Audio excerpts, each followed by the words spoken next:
ಸಚಿವ ಪ್ರಿಯಾಂಕ್ ಖರ್ಗೆ ನಿವಾಸಕ್ಕೆ ಮುತ್ತಿಗೆ ಹಾಕುವ ಮುನ್ನ ಪ್ರತಿಭಟನಾ ಸಮಾವೇಶ ನಡೆಸಿ ಬಿಜೆಪಿ ನಾಯಕರು ಗುಡುಗಿದ್ರು.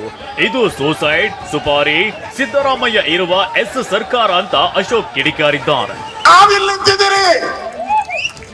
ಕಾಂಗ್ರೆಸ್ಸಿನ ನರ ಕೀಳ್ಬೇಕಲ್ಲ, ನಾವು ಕೀಳ್ಬೇಕ ಬೇಡ? ಈ ಸರ್ಕಾರ ಇವತ್ತು ಎಸ್ ಸರ್ಕಾರ. ಎಸ್ ಅಂದ್ರೆ ಸುಪಾರಿ, ಎಸ್ ಅಂದ್ರೆ ಸೂಸೈಡ್. ಒಂದ್ ಕಡೆ ಸುಪಾರಿ ಕೊಡ್ತಾರೆ ದುಡ್ಡು ಕೊಡಕ್ಕೆ, ಇಲ್ಲಾಂದ್ರೆ ನೀನ್ ಸೂಸೈಡ್ ಮಾಡ್ಕೊಬೇಕು. ಗುತ್ತಿಗೆದಾರ ಮೃತ ಸಚಿನ್ ಕುಟುಂಬದ ಪರವಾಗಿ ನಾವು ಇರ್ತೀವಿ ಅಂತ ಅಶೋಕ್ ಹೇಳಿದ್ದಾರೆ.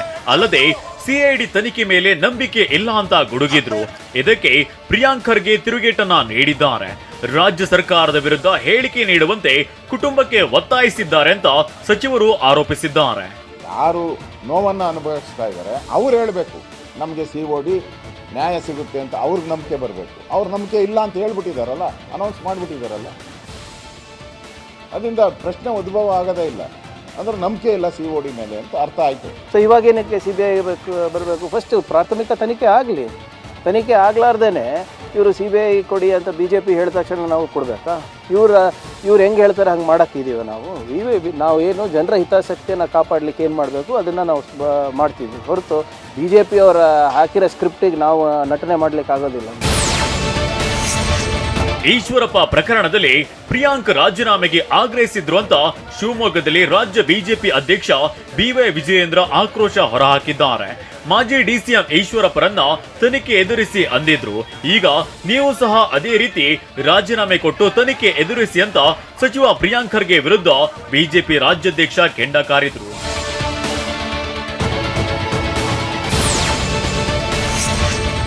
ನ್ಯಾಯ ಕೊಡಿ ಅಂದ್ರೆ ಎಳನೀರು, ಟೀ ಕಾಫಿ ಕೊಡುತ್ತೇವೆ ಅಂತಾರೆ. ಕಲಬುರಗಿಯಲ್ಲಿ ಪರಿಷತ್ ವಿಪಕ್ಷ ನಾಯಕ ನಾರಾಯಣಸ್ವಾಮಿ ಹೇಳಿದ್ದಾರೆ, ನಾವು ನಿಮ್ಮ ಸಂಧಾನಕ್ಕೆ ಬಂದಿದ್ದೇವ, 4 ಜನರನ್ನ ನಿಲ್ಲಿಸಿ ಎಳನೀರು ಕೊಡ್ತೀವಿ ಅಂತಿರಲ್ಲ, ನಾಚಿಕೆ ಆಗಲ್ವಾ? ಶೆಡ್ಗೆ ಹೋಗೋಣ ಬಾ ಅಂತ CT ರವಿಯನ್ನ ರಾತ್ರಿ ಸುತ್ತಾಡಿಸಿದ್ರು. ಈ ಪ್ರಕರಣದಲ್ಲಿ ಇನ್ನೂ ಯಾರ ಬಂಧನವಾಗಿಲ್ಲ. ಆತ್ಮಹತ್ಯೆ ಪ್ರಕರಣದ ತನಿಖೆಯನ್ನ CBIಗೆ ವಹಿಸಬೇಕು ಅಂತ ಆಗ್ರಹಿಸಿದ್ದಾರೆ.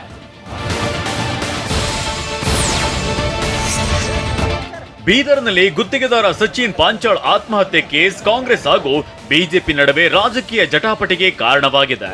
ರಾಜೀನಾಮೆ ಕೇಳ್ತಿರುವ ಬಿಜೆಪಿಗೆ ಪ್ರಿಯಾಂಕ್ ಖರ್ಗೆ ಟ್ವೀಟ್ ಮೂಲಕ ಕೌಂಟರ್ ಕೊಟ್ಟಿದ್ದಾರೆ. ಬಿಜೆಪಿ ಶಿವಮೊಗ್ಗದಲ್ಲಿ ಕುರ್ಚಿ ಉಳಿಸಿಕೊಳ್ಳುವ ಹೋರಾಟದಲ್ಲಿದ್ರೆ YJP ಕುರ್ಚಿ ವಕ್ಫ್ ಹೆಸರಿನಲ್ಲಿ ಕಿತ್ತುಕೊಳ್ಳುವ ಹೋರಾಟದಲ್ಲಿತ್ತು. AJP ಎತ್ತ ಸೇರುವುದು ಅಂತ ತಿಳಿಯದೆ ನಾಟಕ ನಡೆಸಿತು ಅಂತ ಲೇವಡಿ ಮಾಡಿದ್ದಾರೆ.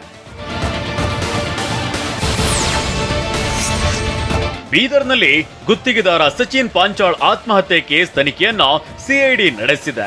ಸತತ 5 ಗಂಟೆಗಳ ಕಾಲ ಸಚಿನ್ ಕುಟುಂಬದವರನ್ನ CID ವಿಚಾರಣೆಯನ್ನ ನಡೆಸಿದೆ.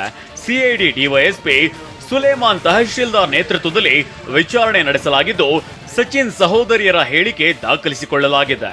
ಇಂದು ಕಲಬುರಗಿಗೆ CID ಟೀಮ್ ತೆರಳಲಿದೆ. ಕಲಬುರಗಿಯಲ್ಲಿ ಸಚಿನ್ ಕಚೇರಿ ತಪಾಸಣೆ ನಡೆಸುವ ಸಾಧ್ಯತೆ ಇದೆ. ಸಚಿವ ಪ್ರಿಯಾಂಕ್ ಖರ್ಗೆ ಅವರು ನಮ್ಮ ಜೊತೆ ನೇರವಾಗಿ ಮಾತನಾಡಿಲ್ಲ ಅಂತ TV9ಗೆ ಸಚಿನ್ ಪಾಂಚಾಳ್ ಸಹೋದರಿ ಸುರೇಖಾ ಪಾಂಚಾಳ್ ಹೇಳಿದ್ದಾರೆ. ಅವರ ಆಪ್ತರು ಮನೆಗೆ ಬಂದಿದ್ದಾರೆ. ನಿಮಗೆ ಏನು ಕಷ್ಟವಿದೆ ಅಂತ ಹೇಳಿದ್ರು. ನೀವು ಏನಂತೀರಾ ಅಂತ ಕೇಳಿದಾಗ ನಮಗೆ ನ್ಯಾಯ ಬೇಕೆಂದು ಹೇಳಿದ್ದೇವೆ. ನಮಗೆ ನ್ಯಾಯ ಸಿಗದಿದ್ರೆ ಮುಂದಿನ ಹೋರಾಟ ಮಾಡುತ್ತೇವೆಂದು ಹೇಳಿದ್ವಿ. CID ಪೊಲೀಸರು ತನಿಖೆಯನ್ನ ನಡೆಸುತ್ತಿದ್ದಾರೆ. 2 ದಿನ ಕಾಯುತ್ತೇವೆ ಅಂತ ಸುರೇಖಾ ಪಾಂಚಾಳ್ ಹೇಳಿದ್ದಾರೆ. ಏನಿಲ್ಲ, ಇನ್ನು ತನಿಖೆ ನಡೆಸ್ಲತ್ತಾರ ಅಷ್ಟೇ ಅನ್ಸ್ಲತ್ತದ ಸರ್. ಇನ್ನೂ 2 ದಿನ ವೇಟ್ ಮಾಡ್ತೀವಿ ಸರ್, ಏನ್ ಅನ್ಸ್ತದ ಅಂತ.